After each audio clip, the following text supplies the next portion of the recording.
Olympic போட்டிகளில் இந்திய Olympic சங்கம் யாருடன் கூட்டு சேர்ந்துள்ளது?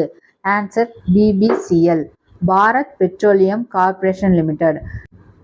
பிபிசிஎல் 2024 2028 நடக்கிற ஒலிம்பிக்கு முதன்மை ஸ்பான்சரா இருக்க போகுது. T20 உலகக்கோப்பையில் ஃபீல்டர் ஆஃப் த மேட்ச் விருது பெற்ற இந்திய கிரிக்கெட் அணியின் வீரர் யார்? ஆன்சர் ரவீந்திர ஜடேஜா. ஜீவன் சமாத் எந்த அமைப்பை சேர்ந்தது? Answer LIC. எல்ஐசி இதற்காக உலகளாவிய ஆலோசனை நிறுவனத்துடன் கூட்டு சேர்ந்திருக்குது. இது வேகமாக வளர்ந்து வரும் தேவைக்கு ஏற்ப சுற்றுச்சூழல் அமைப்பை மாற்றுவதை நோக்கமாக கொண்டுள்ளது. எல்ஐசியினுடைய தலைமை நிர்வாக இயக்குனர் சித்தார்த்த மொஹந்தி. இந்தியா எந்த நாட்டிலிருந்து AK-203 தாக்குதல் துப்பாக்கியை பெற்றது?